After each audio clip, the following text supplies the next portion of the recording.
Decade of Love, 공감의 10년, XSFM. 안녕하십니까. 그것은 알기 싫다 553회입니다. 목요일 순서입니다. 사장인 유승균 사장은 무언가에 너무 정신이 팔린 나머지 오늘 인트로도 써오지 않았고요. 안녕하세요. 저는 홍성갑 덕질인입니다. 네. 2주 만에 또 자리 채우러 나왔습니다. 제가 바쁜 이유는 올 가을에 되게 많은 것을 아시게 되실 겁니다. 정말 많은 걸 준비 중이거든요. 2024년 6월 네 번째 주 시간입니다. 덕질인인데요. 덕질인 최근에 병원 갈 일이 있었습니까? 최근엔 없었고 마지막으로 병원을 제대로 갔던 게 건강검진 때문에 2년 전이었거든요. 즉 네. 금년에 가야 돼요. 슬픈 게 의료 대란이 남일인 것처럼 보이면 그냥 뉴스로 보고 지나가시는 분들이 많을 수밖에 없다는 겁니다. 좋은 일이죠, 사람들이 건강하다는 건. 다만 그 와중에 고통받는 사람들이 있다는 걸 알고 그 심각성을 아니까 메이저 언론사들이 계속해서 헤드라인에 계속해서 첫 꼭지에 의료 대란 문제를 내보내고 있는데 당장 병원 갈 일 없는 분들이 신경을 덜 쓸 수밖에 없는 이 사회 구조가 좀 안타깝습니다. 관련된 것들을 많이 찾아보고 있는데요. 드디어 반가운 게 하나 생겨서 의료 전문지를 뒤지다가 삼성서울병원의 홍승봉 교수의 기고문을 봤습니다. 이런 말을 했습니다. 10년 후 1,509명의 의사가 사회에 더 나온다면 그때 전체 의사 15만 명의 1%에 해당한다. 1%가 늘어난다고 누가 죽거나 한국 의료가 망한다고 말할 수 있나. 1% 의사 증가를 막기 위해 현재 수십만 중증 환자들의 생명을 위태롭게 하는 것은 의사가 아니더라도 절대로 해서는 안 될 일이라고요. 이번 의료대란 사태에 대해서 제가 본 가장 그리고 몇 안 되는 명석한 논평 되겠습니다. 실제 숫자를 들여다보면은 10년 뒤 1,509명이다. 많아봤자 2,000명. 우리 국문과 선배들 왜 저항 안 했나 모르겠어요. 옛날에 저 잘 나갈 때는 2명씩 3명씩 막 정원 늘렸는데. 그러니까요. 네, 총파업했어야지. 그 덕에 나도 입학했는데. 의료 대란의 두 주인공 정부와 의사들 중에 정부는 뭐 원래 플랜도 없고 계획도 없고 장단기 대책도 못 세우고 이렇다는 거는 다른 많은 사례들을 통해 알고 있었는데 의료 노동자, 특히 의사협회에 계신 분들의 발언이 저의 흥미를 그동안 돋궜습니다. 뭐가 안 된다는 말을 아주 길게 늘어뜨려서 하고 하는 말을 종합해보면 수익 개선 빼고는 아무것도 개혁하지 말자는 게 늘 결론이었거든요. 근데 의사의 수익 구조 개선은 개혁이 필요하다고는 생각을 해요. 그래요. 그거 개혁할 테니까 다른 것도 하자고. 그렇죠. XSFM에 고견을 보내주신 의학 노동자분들의 글도 잘 읽었습니다. 일부러 시간 내서 얘기 전해주셔서 고맙습니다. 다만 톤과 논리만 다를 뿐 결론이 정말 닮아 있었습니다. 결론은 아무것도 하지 말자. 개혁을 이렇게 하자가 아니라 개혁을 하지 말자가 파업을 불사하면서 내놓을 결론이라면 보통 파업을 불사하면서 내놓을 결론은 일자리를 줄이지 마라. 서비스를 받는 사람들의 안전을 해하지 마라. 인데 서비스 받을 사람의 안전과 무관하게 일자리를 늘리지 마라 라는 파업 대한민국에서 드뭅니다. 그게 참 신기하죠. 일자리 늘리지 말라는 파업이 과연 가능한가라는 생각도 들고. 네.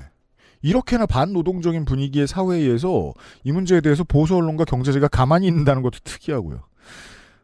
이런 게 결론이면 여기서부터는 제가 잘하는 다른 의도는 없으신가에 대해서 파고 들어가 볼 수밖에 없습니다. 진보 언론의 일부 논평, 사회적 위치, 계급적 우월감이 허물어지는 것에 대한 두려움을 다른 논리로 표출하고 계신 것은 아닌가, 의학 노동자들이. 2015년에 저랑 상관없는 사람이 소셜에 올린 글로 결론을 대체하겠습니다. 이분들의 목표는 사회적 문제 해결보다는 실존적 욕구의 표출에 있다고나 할까? 8년 전 소셜의 글인데 아이디는 운하임, 이름은 진중권이라고 써있네요.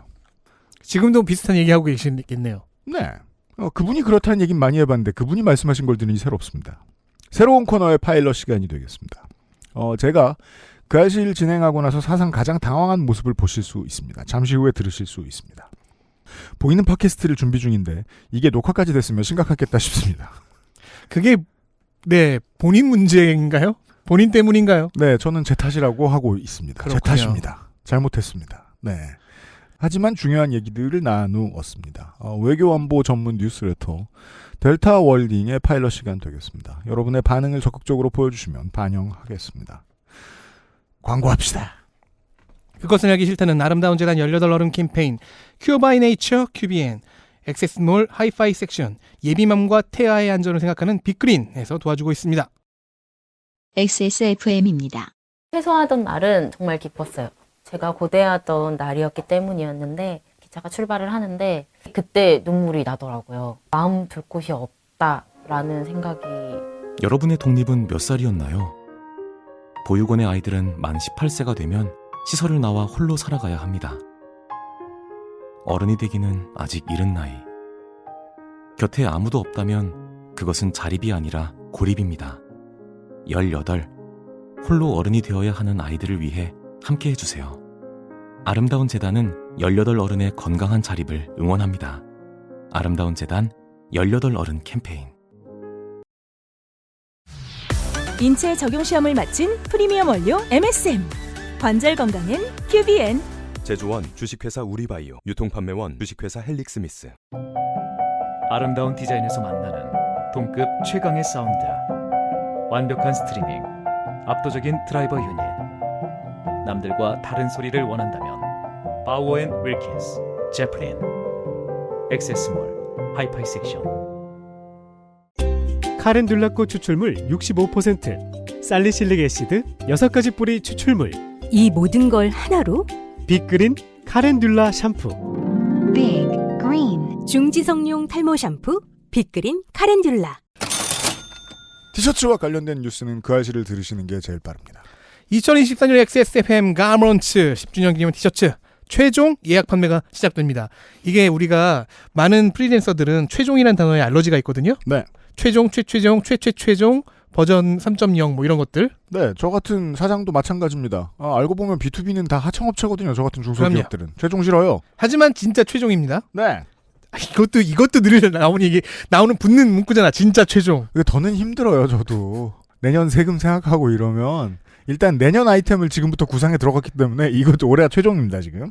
예약 판매 기간은 6월 29일 오전 11시부터 7월 14일까지 대략 보름 정도입니다. 로지코치와 레디언트 오키드라고 뭐 사장은 우기지만 얼핏 보기엔 연핑크랑 연보라의 조합인 데케이드 오브 러브 신제품 포함 곧 샘플 여러분들 저 액세스몰에서 확인하실 수 있습니다. 24 SS 라인업 전체를 예약 판매합니다. 왜냐하면 좀 남아있을 줄 알았는데 다 나가가지고요. 전체 예약 판매하겠습니다.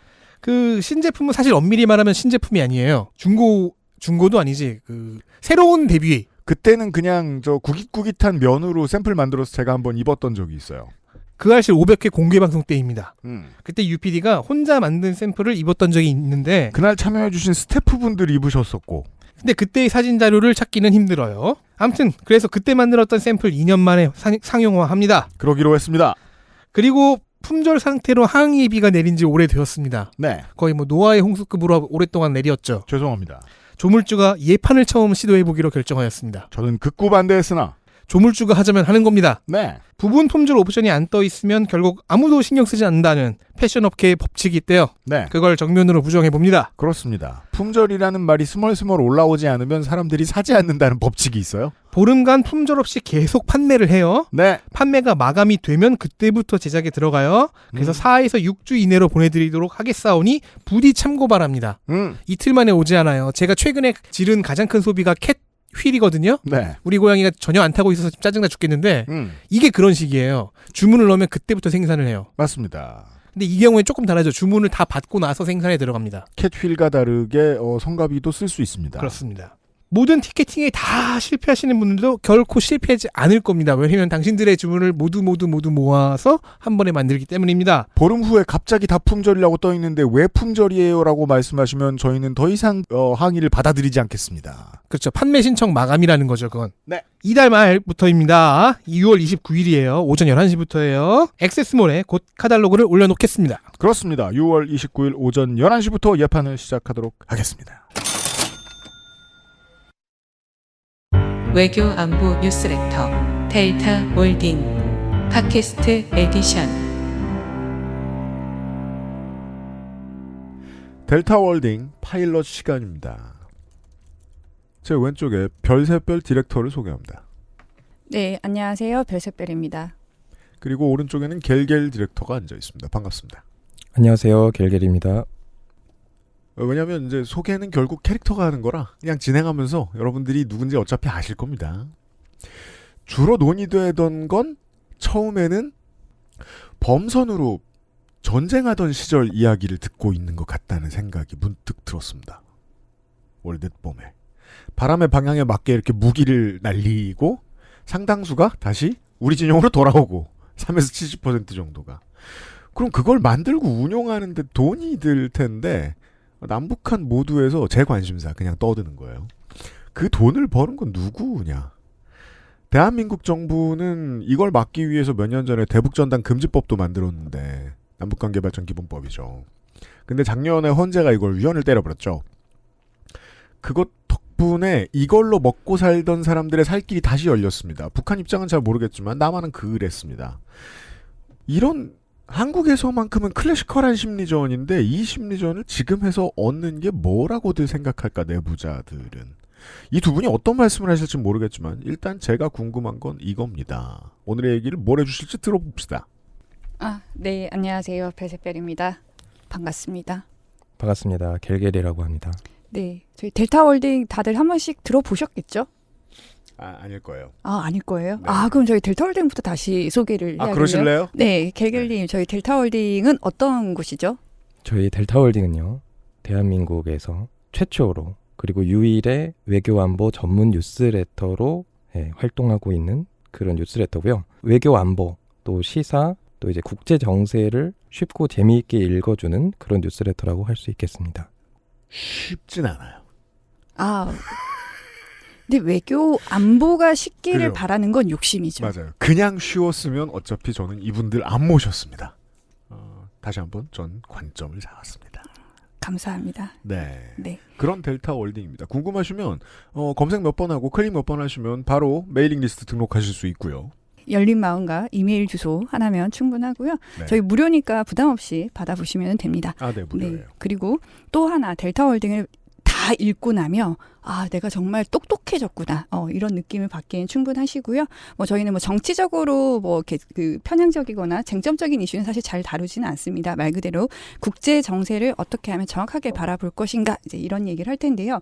오늘은 이제 앞서 말씀 주신 대로 북측 오물 풍선 사건에 대해서 다룰 텐데 그 전에 저희가 이 외교안보적인 상황이라든지 외교안보에만 국한되는 건 아닙니다.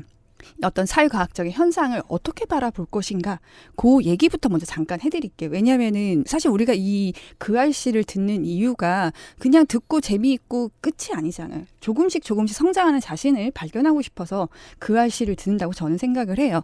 그러면 어떻게 이제 이 현상들을 이걸 볼 것인가에 대해서 일단 한번 같이 듣고 계시는 참 맞다. 이 청취자분들을 여기서 뭐라고 부르나요? 딱히 부르지 않습니다. 네.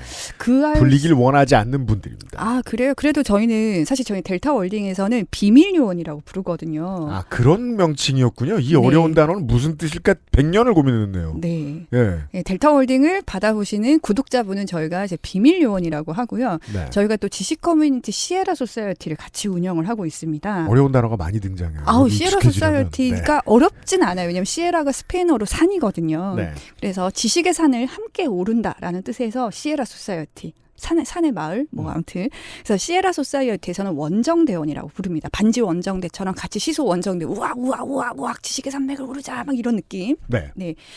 그래서 그알실도 전 있었으면 좋겠어요. 제가 편하게 부르게 저희가 편하려고. 네. 그알실이니까 그알실 다음에 그알실러 개gel님 실러라고 누가 있지 않나요? 실러는 독일의 철학자이자 극작가라고 네. 우리 저명한 나무위키에서 정리를 해주고 있습니다. 저명한 나무위키에서 정리해주는 독일의 극작가이자 철학자. 네. 그러면 저희 학부 때 희곡 돈 카를로스를 본 적이 있습니다. 네. 그 사람일 겁니다. 네, 그래서 저희 그냥 줄여서 실러 같이 고양되자고요. 네, 독일의 극작가이자 철학자인 저희 그알 실러 청취자분들께 제가 이제 좀 설명을 해드리겠습니다. 그래서 머릿속으로 일단 상상을 한번 해보세요. 일단 첫 번째 기둥이 있습니다. 세 가지 기둥이 있는데요. 첫 번째 기둥은 현상이고요. 그다음에 두 번째 기둥은 해석입니다. 그리고 세 번째 기둥은 함의입니다. 즉 외교안보만이 아니라 우리 사회를 둘러싸는 어떤 시사 이슈도 마찬가지인데요. 이 세 가지 기둥을 이제 구별해서 바라보는 연습을 하면 앞으로 어디 가서 혼자서도 이 사건을 뭔가 바라보는 눈이 길러집니다. 그래서 현상은 말 그대로 현상을 정확하게 사실관계의 입증해서 바라보는 훈련인 거고요. 두 번째 해석 같은 경우에는 이제 어떤 행위자든지 저희는 기본적으로 국제 정치 내지는 외교 안보 이제 여기서는 합리적인 행위자를 가정을 합니다. 물론 합리적인 행위자라고 해서 언제나 합리적이지는 않아요. 인간은 원래 이성과 감성이 함께 혼재되어 있는 존재이기 때문에요. 그럼에도 불구하고 기본적으로 합리적인 인간을 가정하기 때문에 이 합리적인 인간이 어떤 전략 목표를 내세운가. 그러니까 북측이든 뭐 아니면 이란이든 이스라엘이든 우크라이나든 러시아든 무엇이든 어떤 국가든 합리적 행위자를 가정하고 전략 목표가 무엇인가. 두 번째, 이제 이 전략 목표가 워커블하게 작동을 했나. 그러니까 정상적으로 아니면 원하는 대로 작동을 했나. 운용상의 결함은 없었나. 그다음에 세 번째, 그 성과. 이건 민간 기업에서도 항상 무엇을 하든 성과 운영 관리라는 걸 하잖아요. 그래서 그렇게 그래서 해석의 영역에서는 전략 목표, 워커블하게 작동을 했는가, 성과 이렇게 세 가지를 보고요. 마지막 함의. 이제 함의라는 건 우리가 이제 보통 언론에서 보듯이 뭐 이러한 사건이 한국에 미칠 영향은 무엇인가, 미중 간 전략적 경쟁에 미칠 영향은 무엇인가 그렇게 보는 겁니다. 다시 정리를 하자면 어떤 현상을 바라보든 이건 국제 정세만이 아니라 어떤 이제 우리를 둘러싸고 있는 시사적인 이슈를 바라보든 세 가지 기둥이 있습니다. 현상, 해석, 함의 이 세 가지 기둥이 있고 특히 해석 같은 경우에는 다시 세부 카테고리로 세 가지가 있습니다. 전략 목표가 무엇이었는가, 이 전략 목표가 워커블하게 작동을 했는가, 그리고 이 워커블하게 작동을 한 결과 어떤 원하는 성과를 얻었나.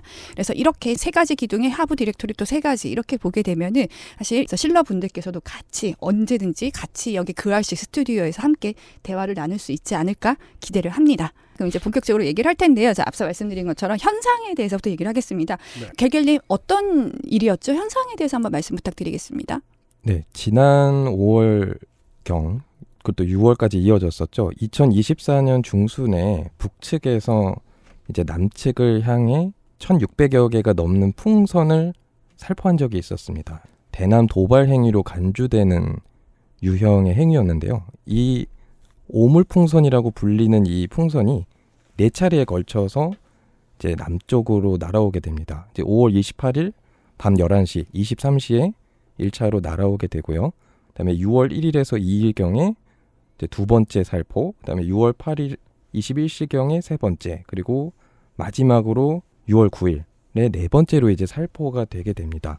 그래서 이 내용물이 뭐가 들어있냐라고 하면 소위 말하는 이제 생활 쓰레기라고 하죠. 그리고 거름이라고 하는데 아마 분뇨 같은 거라고 이제 얘기를 많이 하더라고요. 그래서 이런 것들이 풍선에 담겨서 남쪽으로 날아왔고 제주도 같은 이제 특수한 지역들을 제외한 이제 상당수 지역에서 오물풍선이 발견됐다고 합니다. 그래서 보도된 바에 따르면 차량 3대 정도가 이제 그을리거나 풍선으로 인해서 이제 파손이 되었다라고 하고요. 또 무거운 거였단 얘기예요, 그죠? 그렇습니다. 그리고 네. 산림 66제곱미터 정도가 전소되었다는 보도가 있었습니다. 이런 현상. 네, 이런 현상. 감사합니다. 이렇게 이제 북측에서 풍선이 날아왔습니다. 사실 우리가 이제 예전에 뭐 정치면 이렇게 기사 보면 북풍 얘기 많이 하잖아요. 근데 사실 이거야말로 진정한 북풍이죠. 왜냐하면 북한에서 날아오는, 그러니까 즉 북측에서 날아오는 바람을 타고 왔으니까요. 이게 진정한 이제 북풍 사건인데요. 전략 목표, 아까 저희가 해석, 전략 목표. 그럼 도대체 북측은 이 오물풍선을 4차례를 살포를 해서, 그러니까 보내서 무엇을 목표로 했는가?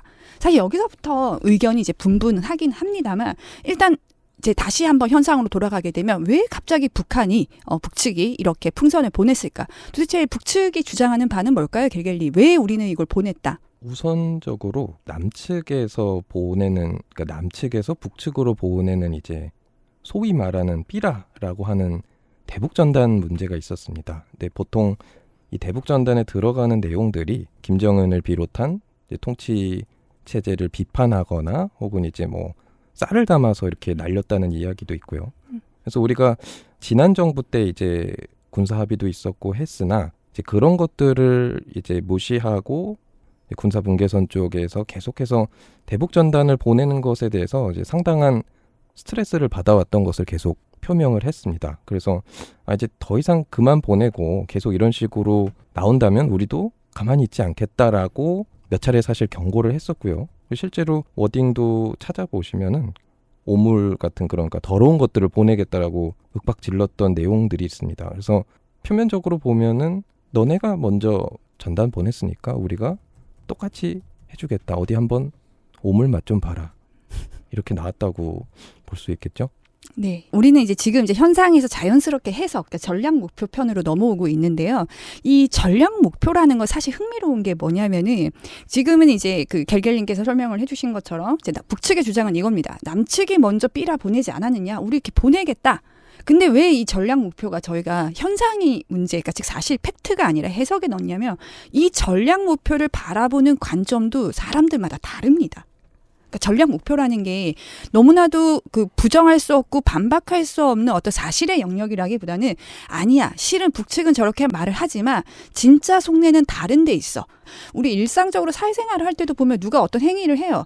사람들마다 쟤 왜 저럴까? 아니, 이런 것 때문이 아니야, 이것 때문이야. 서로 의견이 분분하잖아요. 마찬가지로 북측에, 그러니까 북측만이 아니라 어떤 국제 이제 행위자에도 마찬가지인데요. 이제 지금은 이제 남측의 빌미를 제공했다. 요 관점에 맞춰서 이렇게 전략 목표를 설명을 해주셨습니다. 근데 이거 말고도 두 가지가 더 있죠. 네, 그렇습니다. 네, 두 가지가 더 있고 우선 순차적으로 다른 한 가지부터 먼저 한번 설명 부탁드리겠습니다. 표면적인 이유는 남측이 먼저 선전물을 보냈으니까 우리가 맞대응한다라는 것이 표면적인데 북측의 내재적인 요인도 좀 고려할 필요가 있습니다. 그러니까 사실 북측이 코로나 시기를 겪으면서 이제 계속되는 경제 제재로 점점 더 고립이 심화되었거든요. 이런 상황에서 미국 대선을 앞두고 일종의 도발 시나리오를 작성한 것이 아닌가라는 추측을 하게 되는 겁니다.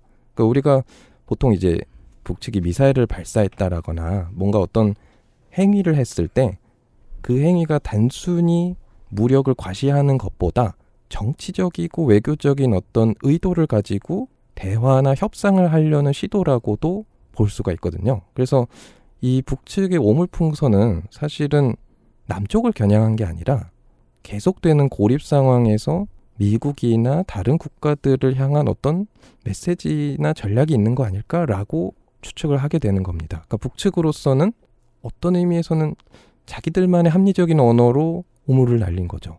저는 이해할 수 없지만.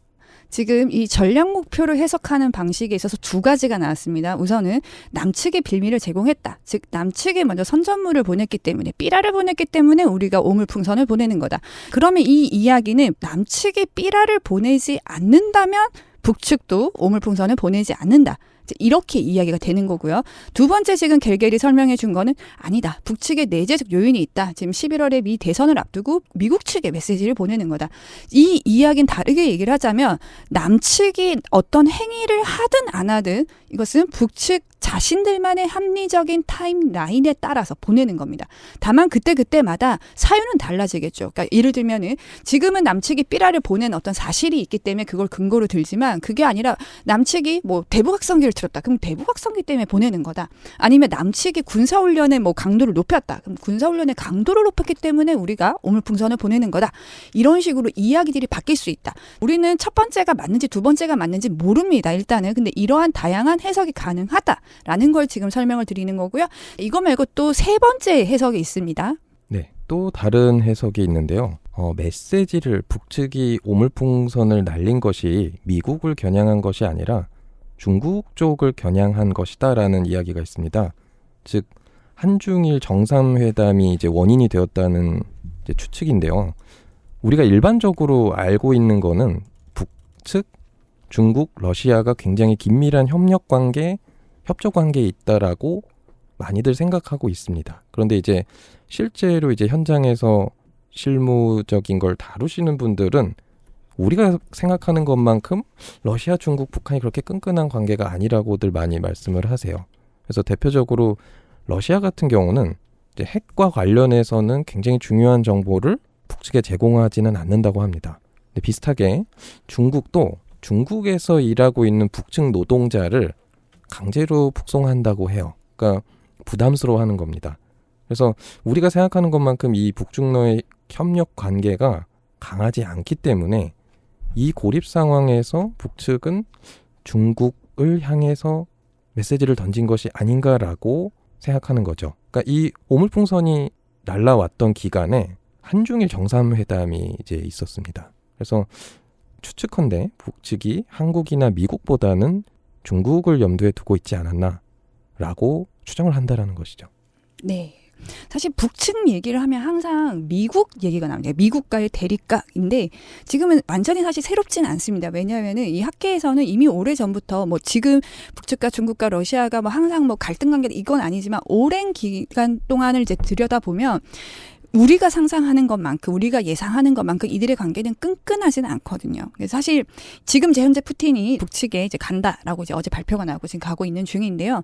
단 한 번도 러시아와 북측은 군사적 관계를 높은 수준으로 가져본 적이 없습니다. 이건 되게 의미심장한 거예요. 중국도 마찬가지고요.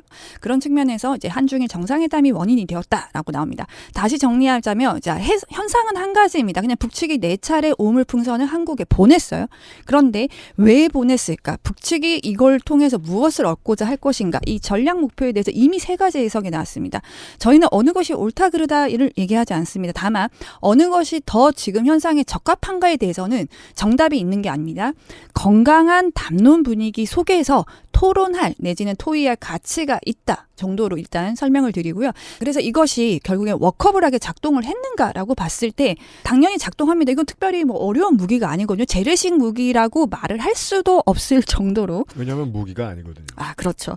그럼에도 불구하고 어떤 무기와 같은, 왜냐하면 이건 심리전도 일종의 하나의 그 전쟁, 뭐 전쟁까지는 아니라도 네. 그 긴장 관계라든지 갈등 관계에 있는 국가들 사이에서는 이제 빈번히 일어나는 이제 활동들이니까요. 보통 군 내부에서는 공보제라는 단어를 쓰기도 합니다. 무기라는 말 대신. 그래서 이제 이러한 부분에 있어서 워커블하게 작동을 했는가라고 했을 때는 어쨌든 날아왔습니다. 날아와서 뭔가 여러 가지 이제 반응들을 자아내기도 했었죠. 어떤 반응들이 좀 특히 인상적이셨나요? 이번을 두고요. 제가 커뮤니티를 좀 여기저기 돌아다니는데 이런 반응이 있었어요. 아, 참 애잔하다. 아니, 너네들 저 비료 쓸 것도 모자란데 뭐 이렇게 아껴가지고 이것도 보내냐. 뭐 그런 이제 약간 조롱 섞인 반응들도 있었고요. 또 한편으로는 21세기에 어떻게 오물을 날릴까. 인공지능이 그림도 그리고 글도 쓰고 하는데 도발의 어떤 수단으로 뭐 드론이라든가 이런 어떤 첨단 무기가 아니라 약간 아날로그적이고 어떻게 이런 걸 보내지 싶은 그런 측면도 조금 있었습니다. 그리고 또 이런 반응도 있었어요. 이 오물풍선 안에 뭐가 들어있는지 어떻게 그렇게 알 수가 있을까? 그러니까 그 안에 혹시라도 뭐 생화학 무기라든가 뭔가 남측으로 넘어왔을 때 문제가 될 만한 어떤 게 섞여 있지는 않을까 하는 우려도 있었습니다. 그래서 공무원들을 안 보내고 후방에 있는 군부대가 계속 투입되어야 하는 거였죠. 예. 안에 뭐가 들어있는지 알 수 없으니까 전문가가 투입되어야 해서. 뭐 아날로그했던 걸로 말할 것 같으면 뭐 남한도 거의 똑같았고요. 남한에서 뭐가 날아갔는지도 아시는 분들도 꽤 많을 겁니다. 뭐라고 했죠? 그 검사가 수령이 됐다 그랬나? 그게 뭐가 부러울 거라고 생각하는지 잘 모르겠습니다. 네. 근데 중요한 거는 이게 궁극적으로 원하는 만큼의 어떤 도발의 효과라든가 혹은 어떤 정치적, 사회적인 충격을 주기에는 좀 사실 많이 미흡했다라고 볼 수밖에 없는 것 같아요. 그래서 워딩을 반복해 주시는 이유가 있는 거예요. 작동했는가? 그 얘기하고 있는 거죠, 우리가 지금. 네, 맞습니다. 사실 작동은 성과와 결국엔 연결이 되는 부분이거든요. 물론 작동이 잘 안 되는데도 성과가 나오는 경우들도 있고요. 작동이 잘 됐는데도 안 나오는 경우들도 있지만 사실 이제 이 성과라는 측면에서 보게 되면은 이제 5월 28일 한중일 정상회의가 5월 26, 27일이고요. 북측이 1차로 이제 오물풍선을 살포한 시기가 5월 28일입니다. 그런데 우리 5월 29일에 이 대한민국을 뒤흔는 2가지 사건이 있었습니다. 뭐죠? 네, 하나는 하이브와 미니진 관련해서 가처분. 깜짝이야. 네, 감사합니다. 그렇고요. 그리고 또 하나는 SK. 네. 네, 다 말깍 뒤집혔죠. 그럼요. 지금까지도 그렇습니다. 네, 지금도 여전히 현재 진행형입니다. 뭐 바로 어제도 SK 관련해서 또 기사가 나오기도 했었고요. 1,000원이냐 100원이냐 이걸 두고 이제 나오는데요. 맞습니다. 아무도 관심을 안 갖는 거예요. 이제는. 그러니까 오물풍선이 날아와서 잠깐 반짝 주목은 하지만 이건 정말 네이버, 지금은 사라지긴 했지만 네이버 실시간 검색어에 잠깐 1위 했다 5분 뒤에 사라지는 효과 정도? 지자체들도 도움을 줬거든요. 그러니까 정치적으로 말하자면 우리나라 정부와 군과 언론도 최대한 도움을 줬습니다. 이게 날아왔다. 그리고 완전히 닫아놓으신 분들 아니면 워닝도 떴을 거 아니에요. 몇 번을 받으셨어요. 그런데도 불구하고 이런 류의 90년대에 우리가 보던 공포전국이 조성됐다고는 볼 수 없어요. 우리는 모두 미니즘 모자 어디서 팠느냐만 검색했습니다. 그 시간에. 그 말씀 맞네요. 그래서 이게 워커블하게 작동을 했는가와 성과는 이제 연결되는 부분인데 그러한 점에 있어서 북측의 전략 목표 자체에 대해서는 어느 것이 더 주요했는지에 대해서는 아직은 이제 해석의 영역이긴 합니다만, 그러니까 말 그대로 해석인 거죠. 그러나 원하는 결과를 일단 남측으로부터는 얻었는가에 대해서는 퀘스천 마크가 찍힌다 정도로 정리를 할 수 있을 것 같습니다. 그런데 여기서 조금만 더 우리 깊은 얘기를 한번 나눠보도록 할게요. 이제 북측의 오물풍선 앞서 그 재래식 무기라고 불리워질 수도 있을까 싶을 정도로 어떤 이제 행위들을 했는데요. 이걸 보면서 떠오르는 어떤 또 국제 정세, 국제적인 사회 현상이 있습니다. 뭐가 있을까요? 대표적으로 이스라엘 하마스 때도 보면 우리가 생각하는 것처럼 먼저 무기를 보내고, 그러니까 미사일을 발사하고 시작이 된 게 아니죠. 그때도 그냥 슝 넘어갔어요. 예, 그리고 뭐 이거는 아주 뭐 직접적인 관련이 있는 건 아니지만 네. 자, 예전에 그 기억나실 겁니다. 1년 전 2월쯤에 그 미국 상공에서 중국의 뭐 기상관측이라는 이제 뭐 그래도 맞아요. 나름 합리적인 명분은 있습니다만 이제 네. 풍선이 발견된 적이 있었습니다. 그러니까 지금 이제 이 오물풍선이라는 거를 조금 더 스케일을 키워서 보게 되면 또 어떻게 보면 이거는 이례적인 건 아니거든요. 그러니까 우리 입장에서는 아니 북측이 핵도 개발했다고 하고 뭐 지금 뭐 이제 드론이라든지 AI 이런 이제 첨단전을 얘기를 하는 시대에 웬 오물풍선인가라고 하겠지만 실제로는 지금 이제 바로 지난해 10월에 이스라엘 하마스전에서도 이와 유사한 것들이 등장을 했고 바로 작년 2월에도 미국 상공에서 중국의 풍선이 발견이 됐습니다. 그럼 이게 무엇을 함의하는가? 자연스럽게 연결이 돼요. 함의. 그러니까 이게 함의하는 바가 뭐냐면 앞서 겔겔님께서도 설명을 해주셨지만 지금은 첨단 무기 전이라고 하지만 실제로 전쟁에 돌아가는 양상은 일단 있는 건 다 써봐. 일단 있는 건 다 써. 그러니까 첨단 무기의 시대라고 해서 첨단 무기만 활용을 해서 서로를 여기서 다시 한번 얘기하지만 남측과 북측이 뭐 직접적으로 전쟁을 하겠다, 전면전을 치르겠다 이런 얘기를 하려는 게 아니라 어쨌든 긴장 내지는 갈등 관계에 있는 국가들은 서로를 자극하기 위해서 무언가를 원하는 걸 얻기 위해서 활용할 수 있는 수단은 다 동원한다로 일단 정리를 해볼 수가 있고요. 그다음에 두 번째로 또 저희가 또 유의미하게 봐야 되는 건 뭐냐면은 사실 우크라이나 전쟁 얘기를 잠깐, 그러니까 우크라이나 전쟁 자체에 대해서 얘기를 하려는 건 아니지만 우크라이나 전쟁이 왜 이렇게 길어지는가에 대해서 조금 의아할 수가 있습니다. 근데 이유는 단순합니다. 우크라이나에 있어서 이제 나토와 미국이 이제 들어온다라고 한다면 러시아는 항상 하는 얘기가 있습니다. 우리는 핵을 사용을 할 것이다. 그러니까 이건 뒤집어서 얘기하면 가장 뭐랄까 무기의 정점에는 핵이 있습니다. 그런데 이 핵이 존재함으로 인해서 더 큰 전쟁이 일어나지 못하는 거예요. 더 큰 도발이라든지 화력전들이. 왜냐하면 자칫 잘못하다가 핵을 사용하게 되고 모두가 공멸을 하게 됩니다. 그래서 오히려 긴장 관계가 물론 왜 우크라이나 전쟁이 아직도 지속되느냐에 대해서는 다른 문제이긴 하지만 이 핵이 존재함으로 인해서 다른 어떤 극적인 제스처나 액션을 취하는 거를 억제를 하고 있습니다. 그래서 이 남북 관계에서도 마찬가지로 그러니까 이게 항상 1대1 공식처럼 된다, 아니다, 맞다 이 얘기를 하려는 건 아니지만 그러한 유사성을 발견을 할 수가 있다라는 거죠. 어쨌든 한국은 한미동맹과에 의해서 핵우산을 가지고 있습니다. 뭐 간혹 한국이 직접 핵을 가지고 있지 않기 때문에 한국은 핵국가가 아니라고 하지만 그건 한미동맹의 어떤 특수성이라든지 어떤 그 끈끈한 밀도를 전혀 고려하지 않은 발언인 거고요. 실제는 한국은 사실상이라기보다는 그 핵 전략에 의해서 핵우산을 가지고 있는 국가인 거고요. 북측도 비공식적으로 누구도 공식적으로 인정을 하지 않고 있습니다만 핵을 가지고 있는 국가입니다. 그러다 보니 어떤 도발의 수위가 너무 높아지게 되면 자칫 핵전으로 나아갈 수도 있다라는 위기의식이 사실 양 국가 모두에게 있는 거예요. 그러다 보니 어떤 도발을 할 때 도발의 수위가 약간 코미디스럽기도 하지만 이런 오물풍선 같은 것들도 등장을 한다. 그러니까 즉 우크라이나 전쟁이 왜 길어지는가에 대해서 핵이 억제를 하고 있다와 마찬가지로 지금의 남북 관계에서도 어느 정도 억제제로 작용을 하고 있고 분명 우리는 이 웬 오물풍선이냐 코미디스럽다라고 하지만 어쨌든 이러한 부분의 영향권 아래에 있다라고 함의 유추해낼 수가 있는 겁니다. 물론 이 역시도 여러 가지 의견들이 나올 수가 있습니다. 네, 그것은 알기 싫다. 사상 가장 오랫동안 제가 진행을 못 해봤습니다. 광고를 듣기 전이라서요. 아, 광고 좋습니다. 네, 광고 한번 듣고 들어가기 전에 본인의 텐션이 낮을까봐 별세별 디렉터님이 많이 걱정해 주셨는데 당연히 저는 청취자 여러분 반대의 걱정을 하고 있겠죠. 여러분 이름을 지어주시질 않나? 몇 가지만요. 요걸 설명해 주셨습니다. 북한의 도발을 바라보는 외교 전문가들의 전통적인 접근법 하나를 지금 요 앞에 말씀을 해 주셨습니다. 그 앞뒤에 주변 열강들이 무엇을 하는지를 보고 거기에 맞춘 메시지는 아닐까. 그 해석을 우리나라 메이저 언론들이 꽤 오랫동안 어려워했습니다. 미국이 이런 조치를 하고 이런 선거를 앞두고 있는데 얘네들은 왜 로켓을 쏘지? 이 문장을 연결시키는 일도 상당히 힘들어했습니다. 20세기에는. 하지만 최근에는 외교관에서 물어보고 저널리즘도 많이 발전을 했죠.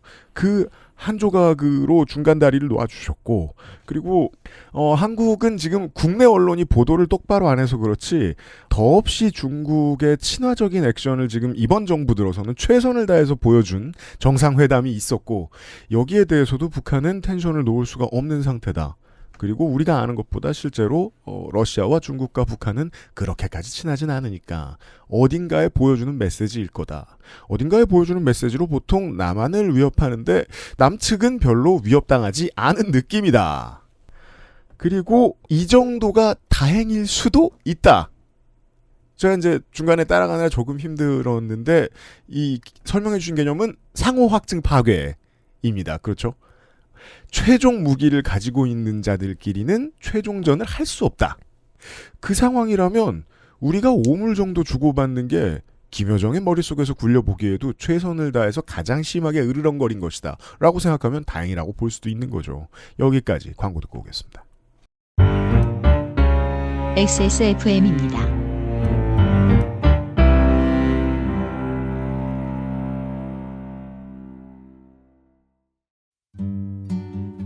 여행 많이 다니자던 아내, 중학교 올라가는 첫째, 늘 내 걱정뿐인 우리 부모님. 사랑하는 사람들을 위해 늘 건강하자는 그 말, 꼭 지키고 싶습니다. 건강을 천연스럽게 큐어 바이 네이처 QBN. 보육원에서 자랐다고 말하는 것이 왜 이렇게 힘들까요? 자라온 환경이 다를 뿐 우리도 보통의 청춘들과 다르지 않습니다. 아름다운 재단 18 어른 캠페인. 클렌징 화장품도 따로 쓰며 꼼꼼히 세안하는 당신. 혹시 그거 아세요? 두피 모공의 크기는 피부의 2.5배, 피지 분비량은 2배? 두피야말로 꼼꼼한 클렌징이 필요하다는 거. Big Green. 두피를 씻자. 빅그린 카렌듈라 샴푸. 다양한 브랜드, 다양한 라인업. 소리가 궁금한 사람들에겐 엑세스몰 하이파이 섹션. 짠 하고 덕질인이 잠시 광고를 하러 돌아왔습니다. 광고라는 것은 여기에 넣는 광고를 광고한다는 의미입니다. 그렇습니다. 일부 고속도로에서 보실 수 있습니다. 광고 히어 이렇게 써있죠. 전화번호 써있고. 당신의 아이템을 XSFM과 함께 홍보해봅시다. 수많은 인플루언서와 유튜브 채널들이 많이 떠내려갔어요. 그럼요. 막 수십만 수백만 어쩌고 저쩌고 하다가 4년 5년을 못 넘기고 다 없어져요. 잘 되는 곳들도 아직 있지만은 마치 그런 곳들처럼 XS몰은 10년 동안 버텨왔습니다. 레벨이 다른 신뢰도를 가지고 있습니다. 일단 기본적으로는 컨설팅이라고 봐도 됩니다. 함께 고민하고 함께 고쳐나가는 심지어 방식입니다. 저희가 제품 개발에 참여한 물건도 있습니다. 책임지기 싫어서 가급적 안 말씀드릴 뿐입니다. 그 알실 요파시 앰플리파이드까지 다양한 방송을 갖고 있습니다. 사실 새 방송의 성격이 다 다르죠. 그렇습니다. xsfm25@gmail.com이나 070-4194-7772로 전화 문의도 가능합니다. 광고 문의를 직접 해주시기 바랍니다. 어려워 마시고 들어오세요. 광고 듣고 돌아왔습니다. 델타월딩 파일럿 시간입니다. 제가 잘 굴러가던 텐션을 망가뜨린 것 같습니다. 아닙니다. 광고 너무 재밌게 잘 들었고요. 네. 네. 최선을 다했습니다. 예, 감사합니다. 제가 앞서 이제 그 PD님께서 이제 저희가 했던 얘기들을 아주 깔끔하게 완벽하게 정리를 잘 해주셨습니다. 그래서 그 부분 네이버 클로바에 옮기셔가지고 AI로 정리를 해서 그것만 기억하셔도 충분하지 않는가. 깜짝이야. 맞아요. 그 요새는 잘 받아줬더라고요. 정말. 네, 맞습니다. 우리 어쨌든 우리 첨단 기술의 시대입니다. 받을 수 있는 도움들은 많이 받아야 되죠. 어쨌든 지금 돌아와서 보자면 지금 과거에는 우리가 막연하게 북중러가 가까울 것이다. 가까운 것도 사실입니다. 지금도 가깝긴 합니다. 우리보단. 그렇죠. 우리보단 가깝습니다. 그러나 실제로는 우리가 생각하는 것만큼 가깝진 않은데 그럼에도 불구하고 이거는 생각보다 가깝다, 생각보다 가깝지 않다. 이건 되게 주관적이고 모호한 인상이거든요. 이건 과학은 아니기 때문에 조금만 더 이제 디테일하게 들어가게 된다면은 사실 그럼에도 불구하고 북중러 관계는 이전에 긴장 관계보다 가까워지는 건 또 사실입니다. 말들을 잘 들어보세요. 북중러 관계는 우리가 생각하는 것보다는 가깝지 않습니다. 북중러 관계는 언제나 긴장 관계의 연속이었습니다. 그럼에도 불구하고 북중러가 지난 한 70여 년간 서로 맺어왔던 관계보다는 끈끈해지고 있는 건 사실입니다. 중국 같은 경우에는 어쨌든 미중 간 전략적 경쟁 구도 하에서 고립되어 가고 있는 건 부정할 수가 없거든요. 물론 중국이 왜 또 이런 상황이 되었는가라고 그냥 짧게 또 얘기를 하자면은 1989년에서 91년 사이에 동구권이 붕괴를 하면서 미국 단일의 자유무역주의 국제질서로 지금까지 흘러왔습니다. 그리고 중국도 여기에 같이 편승해서 사실 한국도 여기에 소위 말하는 꿀빵 국가입니다. 여기에 편승을 해서 이제 무역으로 돈을 벌었죠. 그런데 중국이 한 20여 년 지나서 가만히 눈을 떠보니까 우리 분명히 돈은 벌고 있어. 뭔가 잘하고 있어. 세계의 공장이라고도 불려지고 있어. 그럼에도 불구하고 중국 내부의 빈부격차가 더 벌어지기만 합니다. 물론 또 이거에 대해서는 뭐 한국에서도 마찬가지고 어느 국가를 분석하든 공통적으로 나오는 거 뭐냐면 상위층 내지는 지식층의 모럴 해저드 뭐 이렇게 얘기를 하겠지만 어쨌든 지도부 입장에서는 이건 해결해야 할 사회적 과제입니다. 그래서 중국이 가만히 이렇게 보니까 잠깐 우리가 현재 돈을 벌고 있는 구조는 미국이 주조한 그 자유주의 무역 국제 질서에서 돈을 벌고 있는데 지금 미국을 우리가 따라가기에는 지금 우리 사정도 있고 근데 미국도 더 이상 안전한 국가가 아니야. 그때 2008년 당시에 그 뻥뻥뻥 금융위기가 터졌었잖아요. 이제 이런 걸 보면서 우리가 미국만 믿다가 우리도 큰일 나겠다. 그렇다면 우리는 우리만의 방식으로 새로운 경제 질서를 수립을 해야겠다. 사실 이게 1대1로입니다. 그리고 1대1로는 단순하게 얘기하면 내수시장으로 돌아가겠다는 거거든요. 그러니까 자유주의 무역 국제 질서가 아니라 우리가 생각한 바운더리 안에서 내수시장을 만들어서 일종의 보호무역주의를 하겠다. 이렇게 나온 거죠. 처음에 미국은 이게 무슨 메시지인가, 이거 도대체 어디로 향하는가에 대해서 고민이 깊었어요. 처음부터 적극적으로 대응한 건 아니에요. 다만 이제 오바마 대통령이 그때 당시에 중동에 있던 이제 군대들을 이제 빼면서 아시아로 회귀를 하겠다 정도까지만 발표를 했는데 이 연이어 등장한 트럼프 같은 경우에는 또 트럼프로 상징되는 미국의 또 어떤 국내적인 상황들로 맞물려서 그럼 우리도 이제 여기에 적극적으로 대응하겠다. 미국 중심, 그러니까 미국이라든지 뭐 미국만이 아니라 뭐 멕시코, 캐나다 그리고 어떤 동맹 관계에 있는 국가들끼리 같이 이제 해서 대응을 하겠다. 블록 대 블록으로 대응을 하겠다. 이런 상황입니다.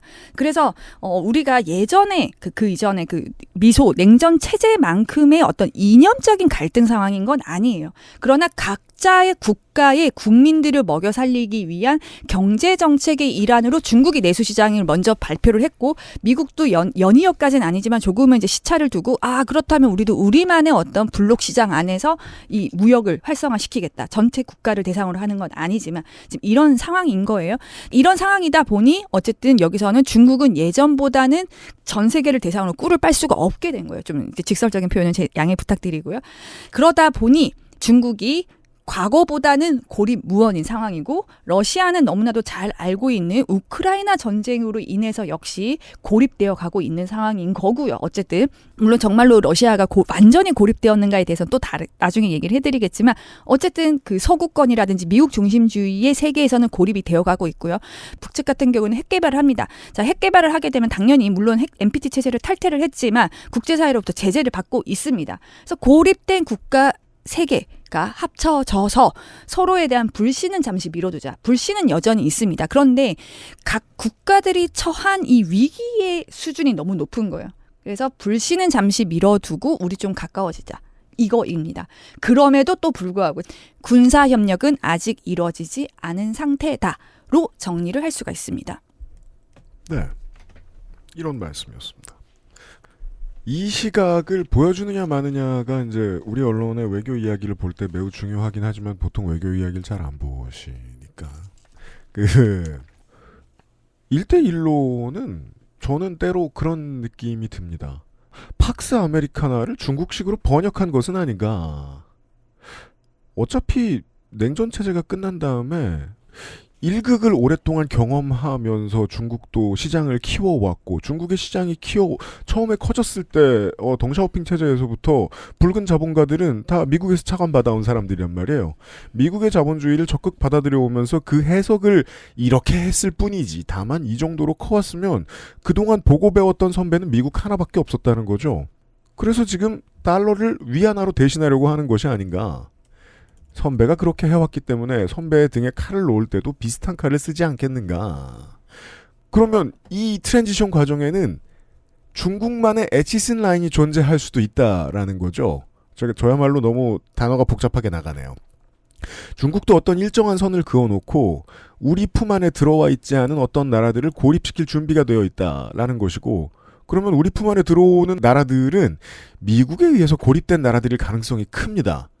그 중에는 북한도 있고 아프가니스탄도 있고 이란도 있고 러시아도 있죠. 이들은 잠재적으로 당장 관계가 안 좋다고 하더라도 파트너가 되어야 할 필요성은 상당히 높은 국가들입니다. 중국에게 있어서만큼은요. 이 정도 우리와 거리가 가까워지는 만큼 미국과 가까워질 필요 없어 라는 메시지는 이미 많이 내놨거든요. 최근에는 우리가 지지난주 방송에서 말씀드렸던가요? 사우디에 내어준 위안화 차관 같은 거죠. 이 정도의 위안화로 먼저 결제가 된다면 이제 미국을 그렇게까지 많이 신경 쓸 필요는 없어 라는 메시지가 분명하다는 것. 중국의 방식에 대한 얘기였습니다. 북한은 이 실정을 누구보다 잘 알고 있습니다. 뭐랄까요? 중국 때문에 가장 많이 시달려본 현대 국가, 그것이 국가라면 저는 그렇게 알고 있거든요. 네, 다시 정리를 하겠습니다. 자, 우리는 과학적이고 구조적인 분석에 좀 입각합니다. 델타 월딩은 이제 그런 걸 지향을 하고요. 다시 한번 북중러 관계에 대해서 그냥 깔끔한 문장들로 정리를 해볼게요. 북중러 관계는 우리가 생각하는 것만큼은 끈끈하지 않습니다. 항상 긴장 관계의 연속이었습니다. 그럼에도 불구하고 앞서 말씀드린 중국, 러시아, 북측 각각의 이유들로 인해서 예전보다는 긴장 관계를 조금은 내려놓고 우리 한번 힘을 합쳐보자. 그러니까 불신을 잠시 미뤄둘 정도로 한번 협력을 해보자입니다. 그럼에도 불구하고 사실 이 포인트가 제일 중요합니다. 군사협력은 아직 이루어지지 않습니다. 자, 왜 이 포인트가 중요하냐고 한다면 우리가 한 국가를 구성하는 데 있어서 여러 가지 요소들이 있어요. 그러니까 군사, 이거는 소위 말하는 강병이고요. 경제, 이건 이제 부국과 관련되는 거죠. 그리고 문화적 교류라는 것도 있고요. 단순히 인적 교류도 있고요. 그러니까 여러 가지 방식의 교류들이 이루어지는데 가장 최상의 교류는 군사협력이에요. 근데 군사협력은 아직 이루어지지 않았기 때문에 당장 북중러가 그러니까 이런 걸 사실 저는 경계를 하는 거죠. 북중러가 지금 당장 힘을 합쳐서 전쟁을 치를 것이다. 이건 너무 나간 해석인 거예요. 그러니까 이게 과학적인 분석인 거죠. 그럼에도 불구하고 서로가 인공호흡기는 달아줄 수 있을 정도로 예를 들면은 북측이 뭐 먹을 거에 부족하니까 뭐 러시아가 비료를 준다. 뭐 아니면 중국이 뭐 쌀을 준다. 그러니까 이런 식의 관계, 뭐 아니면은 자 러시아가 우크라이나 전쟁을 치르고 있는 상황에서 뭐 많이들 이제 기사를 통해서도 보셨겠지만 뭐 북측이 군수 물자를 지원을 해준다라든지 아니면 또 역시 인력 지원을 해준다든지, 그러니까 이런 식으로 서로의 각자의 어떤 니즈를 조금은 채워줄 수 있는 정도로는 협력을 하는 거죠. 그러니까 이를테면 러시아가 우크라이나 전쟁을 하고 있다고 해서 한국이 러시아의 군수 물자를 대공하는 건 아닌 거잖아요. 그러니까 이런 차이는 명백히 존재를 한다라는 거죠.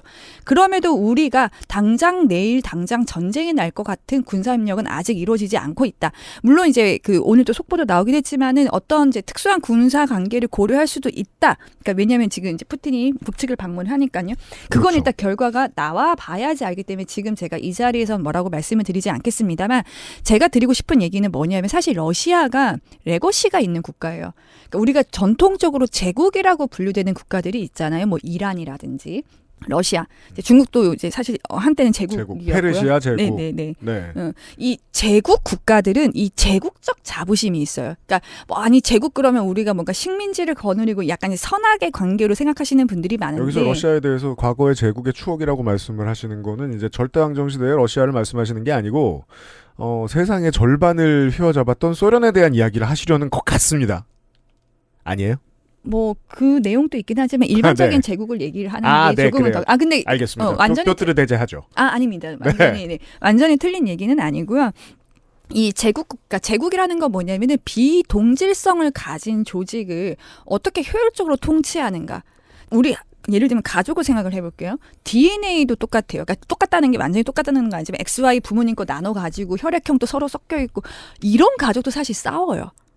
이 가족을 경영한다는 건 정말 어려워요. 그런데 여기서 더 확장이 되어서 그 지역의 기후도 다르고 민족도 다르고 언어도 다르고 모든 게 다른 여러 뭐 식민지 국가들을 거느리는 꼭 이렇게 여러 식민지는 아니라 할지라도 어쨌든 제국을 경영한다라는 거는 정말로 고도의 경영 기술이거든요. 그러니까 이런 경영 기술이 획득된 국가들은 어떤 국가를 바라보든, 그러니까 현대 시대에서 현대 사회에서 바라보든 세계 지도를 펼쳐놓든 관점이 달라져요. 이 안에서 전체적으로 어떻게 말들을 놓을 것인가.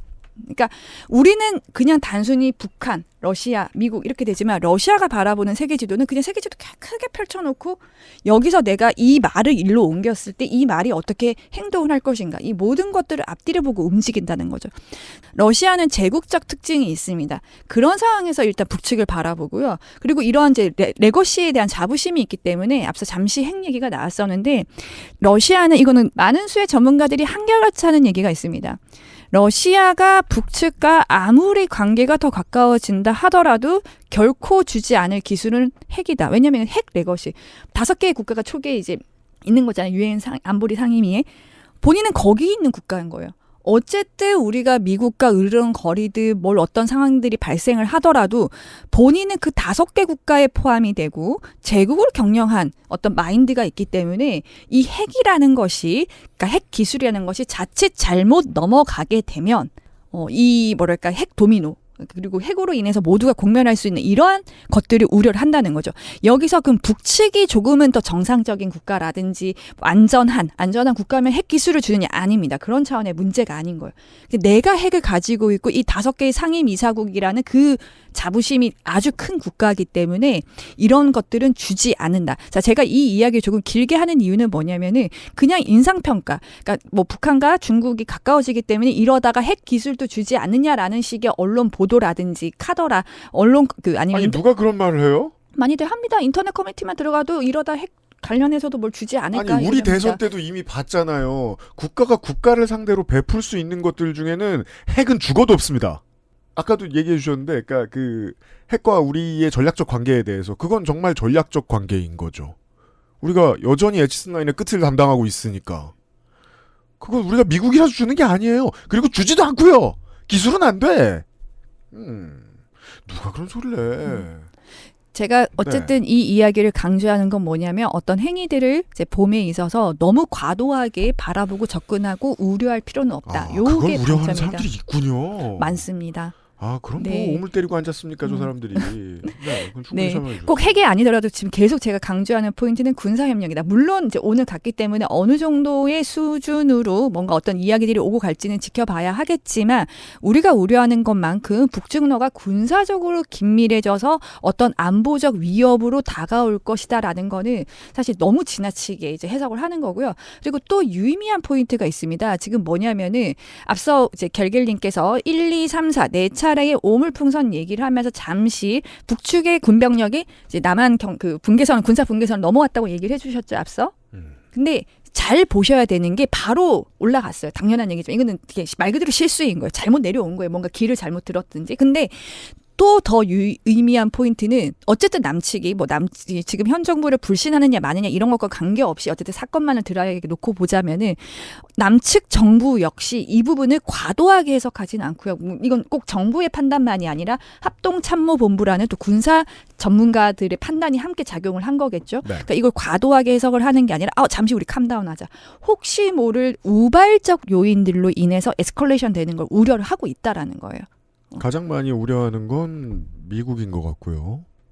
보통 이제 주미대사가 그 국내 현안에 대해서 왈가왈부 잘 안 하는 편이고 이제 트럼프가 내려보낸 조금 텐션 높으신 분들만 그런 실수를 예전에 가끔 하신 적이 있고 근데 이번에는 이례적이게 주미대사뿐만이 아니죠. 유엔군 사령관까지 이거 더 하지 않는 게 좋겠다라고 대놓고 얘기했거든요. 이건 북한 들으라고 한 말이 아니고 우리 들으라고 한 말이었어요. 그 이제 궁금한 거예요. 러시아나 중국과 북한 사이에 있는 일에 대해서 뭘 더 알고 있는 거지 미국 측이? 자제하라고 우리한테 굳이 얘기하는 걸? 그 정도는 궁금했었습니다. 중요한 포인트는 뭐냐면은 이 오물풍선으로 인해서 서로 남측이든 북측이든 일단 행위는 합니다. 근데 너무 또 확대되는 거에 대해서는 조심을 하고 있다라는 거예요. 그리고 그 이유는 왜 오물풍선을 보내느냐. 어쨌든 북측도 사실상 핵 보유국, 남측도 미국의 그러니까 해구산 하에 있는 보유국은 아니지만 이러한 관계에 있기 때문에 이 억제가 이루어지고 있다라는 거. 그래서 그렇기 때문에 어처구니 없게도 이 재래식 무기라고도 불려지긴 어렵긴 하지만 어쨌든 이러한 부분으로 서로 도발을 하고 있다. 그래서 서로 그러니까 행위는 하되 너무 자극하지 않기 위해서 항상 조정을 하고 있는 상황이다. 이렇게 볼 수가 있습니다. 그래서 뭐 해프닝이라면 해프닝이지만 이 안에서 뭐 핵과 관련한 함의라든지 그다음에 국가가 미중로의 관계라든지 여러 가지들을 볼 수가 있고요. 자, 앞서 갤갤이 3가지로 얘기를 해주셨습니다. 이 전략 목표가 무엇인가? 남측아 제발 우리에게 삐라 보내지 마라. 뭐 첫 번째 해석. 그다음에 두 번째 해석은 아니야 미국아 너네 이제 대선 얼마 안 남았지. 우리는 아직도 뭘 이제 대화할 용의가 있어. 뭐 아니면 우리 이렇게 너가 뭘 해주지 않으면 우리는 뭘 어떻게 할 거야. 이게 두 번째 해석. 그다음에 세 번째 해석은 이제 이 중국에 보내는 메시지다. 이렇게 볼 수가 있고요. 어느 것도 정답이라고 저희는 말을 하지 않습니다. 다만 이 사이에서 어느 것이 지금 현상을 가장 잘 드러내는가라고에 대해서는 서로 건강한 담론 분위기에서 토의는 해볼 가치가 충분하다입니다. 3가지 메시지가 있을 수 있다. 미국에 나 보내는 메시지. 너네 지금 대선이고 지금 지지율 비등비등하잖아. 누가 이길지 모르잖아. 이것저것 더 많은 아젠다를 내놔야 되는데 너네 북미관계 신경 안 쓰니? 북미관계 문제에 대해서 밖에다 내놓고 나중에 실천해야 되고 그럴 거 뭐 있어. 최소한 우리한테라도 얘기해봐. 듣는 척이라도 하겠어. 정도의 아주 북측 스타일의 메시지. 우리가 여러 번 봐온 로켓가 올라갈 때마다. 그리고 중국에는 야 남측이 윤석열이 말 바꿨다며 너네 하나의 중국 지지한다고. 그렇다고 해서 우리랑 원래 하던 뭐 안 할 거야? 민간 무역 같은 거 자꾸 줄이고 할 거야? 우리 노동자들 못 살게 굴 거야? 그게 너네한테 뭐가 좋겠어? 남조선을 믿으면 뭘 믿는다고? 이런 얘기를 해줄 수 있다. 그게 아니면 나머지 하나는 남측에 대한 메시지. 근데 남측과 북측이 이런 류의 메시지를 주고받는 것은 우리 나이 또래들은 정말 많이 봐왔습니다. 옛날 옛적에 총풍이라고 있었죠. 보수정당이 현금을 대가로 우리에게 뭔가 총질을 해주기를 요구했던 그런 사건 같은 것 말입니다. 그런 거였다면 국내 정세를 오래 보는 분들한테는 그렇게까지 설득력이 있을 거라고 생각하진 않습니다. 유여정의 윤석열 인간 자체가 싫다 발언 이후로요. 그리고 하노이 결렬 이후부터는 보수정당도 민주당계 정당도 지금 북한 정권이 믿지 않는다는 사실만큼은 공고해졌기 때문입니다. 그러면 선택지가 실제로는 둘만 남는 것 같습니다. 이상입니다. 네. 시에라 소사이어티라는 곳에 이거 뭐라고 부르죠? 원정대요. 네. 을 모집한다고. 아 맞습니다. 지금 사실 저희가 등록을 받고 있어요. 마치 얘기해 주셔서 너무 감사드립니다. 저희가 7월 초까지 등록을 받고 있는데요. 그냥 아주 간단합니다. 와디즈에서 그냥 와디즈 들어가셔가지고요. 시에라 소사이어티를 검색을 하시면 돼요. 그리고 뭘 들을까 그냥 고민 안 하셔도 돼요. 약간 이거는 주입식 홍보인 것 같은데요. 어차피 저희는 시즌권으로 나이키 코치님 오셔가지고 뭐 러닝 봐주고 웨이트도 봐주고 그다음에 뭐 전직 대사들과 저녁도 먹고 뭐 글로벌 빅테크 이런 흐름들도 배우는 여러 가지 프로그램들이 있는데요. 뭘 들을까 고민하지 마세요. 왜냐하면 뭐 한 개 들으면 돈 얼마, 2개 들으면 돈 또 얼마 이런 거 없이 저희는 시즌권 하나로 다 들을 수 있거든요. 네, 그래서 그냥 시즌권 과감하게 펀딩하시고 같이 건강하고 유쾌하고 즐거운 담론의 세계로 한번 빠져들어 봅시다. 그리고 지역에 살고 있다. 난 집이 부산이라서 못 갈 것 같은데요. 전혀 걱정하지 마세요. 네, 지방에 계신 분도 줌으로 참여하실 수 있습니다. 네, 저희는 온라인과 오프라인을 모두 같이 합니다. 왜냐하면 저희 지역에 있다고 이런 지식 서비스에서 소외되면 안 되잖아요. 그렇죠? 네, 고민하지 말고 부산에 있다, 미국에 있다 고민하지 말고 줌으로도 저희가 참여할 수 있게끔 다 해드리니까 지금 바로 어디로 가라고요, PD님? 시에라 소사이어티를 와디즈에서 검색하라고. 네, 맞습니다. 네. 오늘과 내일의 파일럿을 듣고 마음에 드셨다면 선택을 하실 수도 있습니다. 내일 이 시간에 다른 얘기를 좀 더 해보죠. 델타월딩이 두 분과 다시 돌아오겠습니다. 목요일 순서였습니다. XSFM입니다. I, D, W, K